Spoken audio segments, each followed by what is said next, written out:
Shalom, devosi ulangan pasal 33. Ayat yang ke-25 sampai 29, demikian firman Tuhan. Biarlah dari besi dan dari tembaga palang pintumu, selama umurmu kiranya kekuatanmu. Tidak ada yang seperti Allah, hai Yesurun.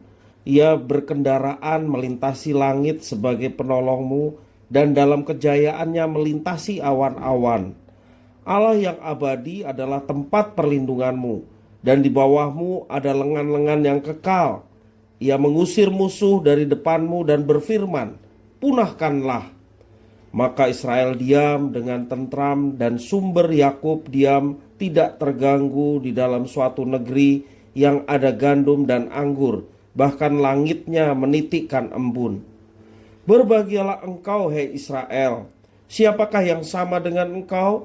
Suatu bangsa yang diselamatkan oleh Tuhan, perisai pertolongan dan pedang kejayaanmu. Sebab itu musuhmu akan tunduk menjilat kepadamu, dan engkau akan berjejak di bukit-bukit mereka. Demikian firman Tuhan. Berkat adalah bagian yang esensi bagi kehidupan setiap orang percaya.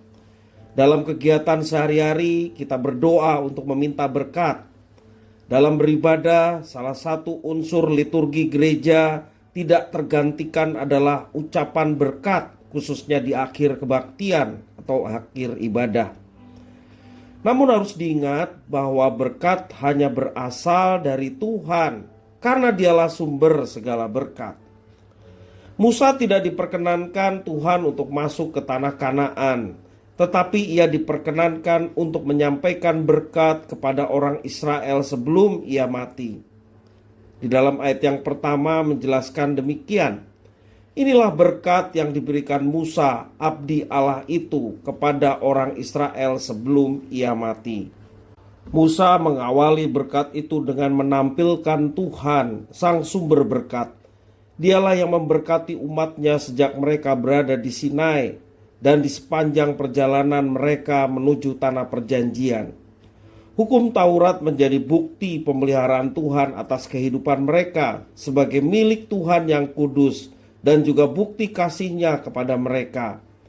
Kemudian Musa menyampaikan berkat Tuhan kepada semua suku Israel satu persatu kecuali Isakar dan Simeon dalam ayat yang ke-7 dan juga ayat yang ke-25 menjelaskan berkat kepada semua satu persatu kecuali Isakar dan Simeon. Pada akhirnya Musa menyampaikan berkat bagi Israel sebagai satu bangsa.